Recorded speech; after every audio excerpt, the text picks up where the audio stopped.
Salut tout le monde! Salut! Donc aujourd'hui on va vous parler de la vaccination pour vos animaux. Donc déjà, pourquoi on les vaccine? Donc les animaux, c'est comme nous. On voit la boue derrière. Les animaux, c'est comme nous, ils sont confrontés à des maladies, donc on est obligé de les vacciner contre certaines maladies. Donc comment les vacciner? La vaccination elle se fait lors d'une consultation chez votre vétérinaire. En aucun cas vous pouvez vous procurer les vaccins chez votre pharmacien, c'est uniquement le vétérinaire qui a accès aux vaccins. Et la vaccination c'est tous les ans, donc dès leur plus jeune âge il y a des rappels à quelques mois, enfin. Mais après en général c'est tous les ans la vaccination, donc si une année vous loupez, il y a eu erreur, il faudra tout recommencer.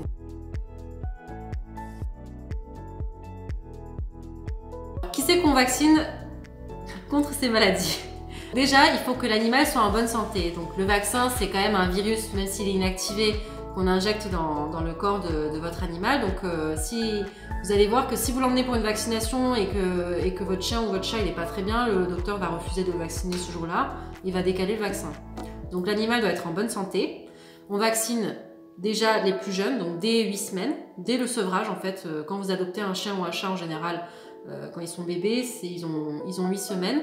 Ils sont sevrés, donc ils ne bénéficient plus de l'immunité de la mère ni des anticorps, donc c'est à ce moment-là qu'il faut les vacciner. Et ensuite, bien sûr, c'est un rappel tous les ans, comme l'a dit Lydie, jusqu'à la fin de leur vie, et surtout ne pas négliger les vieux animaux. Souvent on se dit, le chien il a 10 ans, je le vaccine plus. Et ben non, c'est une erreur. Le chien, à 10 ans, il a un système immunitaire qui est quand même plus affaibli que quand il était jeune, donc d'autant plus le vacciner, surtout s'il est en contact avec d'autres animaux ou s'il va souvent dehors. Ensuite, les maladies. Donc pour le chat, il y a le typhus, coryza et le cos. Donc typhus, c'est une espèce de grosse gastroentérite hémorragique. Le coryza, donc les symptômes, c'est souvent, on dit, il éternue, il a les yeux qui coulent, un peu d'écoulement au niveau du nez. Donc voilà, ça fait partie des formes du coryza, sachant que le vaccin n'englobe pas toutes les formes. Et la leucose, donc, qui est une baisse du système immunitaire. Donc c'est souvent de la fatigue qu'on associe. Et c'est des maladies qui peuvent être mortelles, donc c'est vraiment important de vacciner.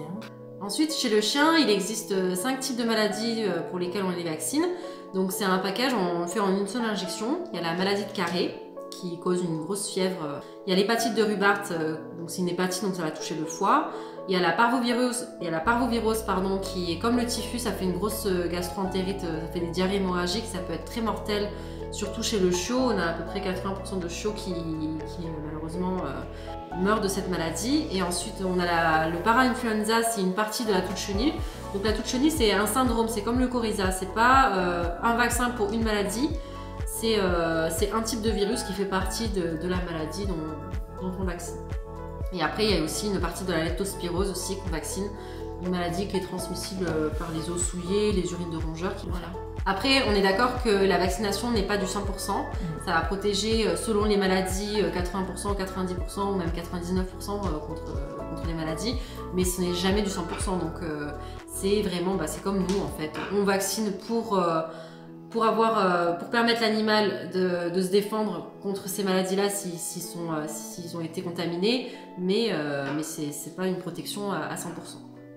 Ensuite, sur les vaccins, il y a la rage également. Donc en France, on a un indemne de rage, donc il n'y a pas d'obligation, sauf pour les chiens de catégorie. Donc n'hésitez pas à aller voir notre vidéo qui était à ce sujet-là. Également, si vous partez à l'étranger avec votre animal, donc c'est obligatoire, du moment où vous allez passer une frontière, votre chien ou votre chat doit être vacciné contre la rage. Il y a certains centres canins qui vous demandent également, et certains campings. Voilà. Bon, après, il faut se renseigner, mais c'est du moment de toute façon vous allez franchir une frontière et il y aura la rage qui sera obligatoire. Et là, pour le coup, renseignez-vous bien avant parce que les vétérinaires, enfin les cliniques, les assistants, on n'est pas au courant de toutes les formalités pour votre animal. Quand vous partez à l'étranger, on ne connaît pas tous les pays, ça change tout le temps.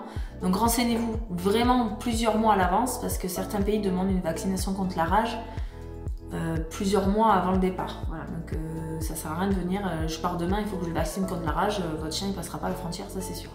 Sachant que la rage, c'est une maladie qui est réglementée, donc il faut que l'animal soit identifié par puce électronique et un passeport. Et ensuite, comme disait Lydie, selon les pays, ils vont demander un titrage plusieurs mois avant, voir si la vaccination a marché. Donc, une sérologie. Voilà, ils prélèvent du sang et ils voient combien d'anticorps il y a par rapport à la vaccination. Donc vraiment bien s'y prendre à l'avant, même pour les autres vaccins.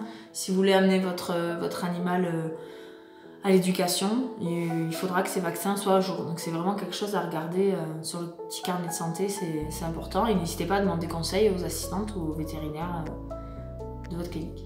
Voilà. Dans les vaccinations qui ne sont pas obligatoires, il y a aussi la toux de chenille. Donc on vaccine déjà une partie de la toux du chenille dans le vaccin principal du chien, comme on l'a dit tout à l'heure. Mais il y a une autre partie qui se fait souvent en intranasal, qu'on va demander pour les chiens qui vont faire du dressage ou dans les chenilles, justement, parce que c'est une maladie qui est très contagieuse, c'est une toux en fait.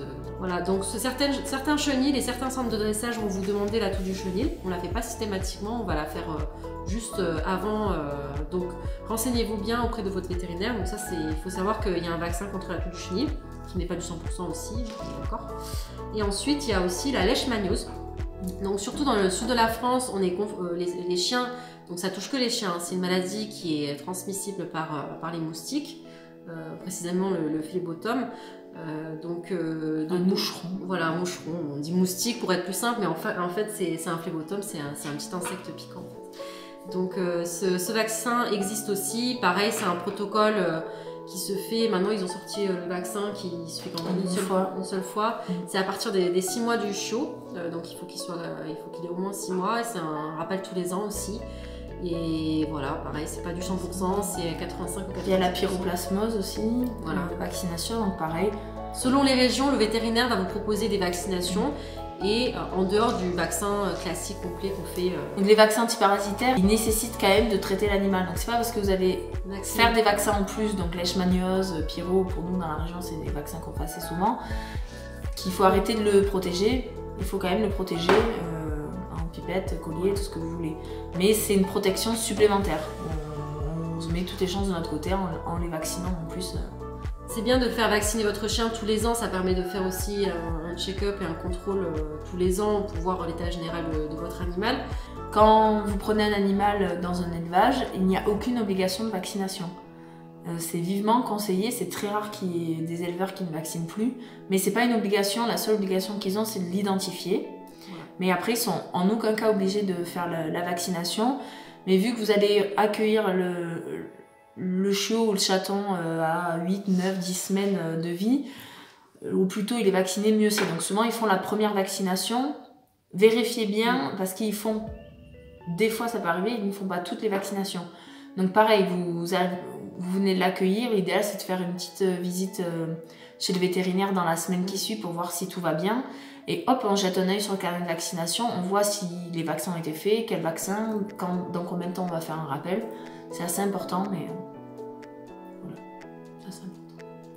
Voilà pour toute la vaccination. J'espère qu'on a fait le tour. Si vous avez des questions, n'hésitez pas. Vous pouvez N'hésitez pas à nous poser des questions dans les commentaires en bas de la vidéo. Voilà, on vous répondra, il n'y a pas de souci. Des fois on met du temps, mais bon. Donc rendez-vous la semaine prochaine pour une nouvelle vidéo et merci de nous avoir suivis jusqu'au bout. Au revoir. Bonne journée.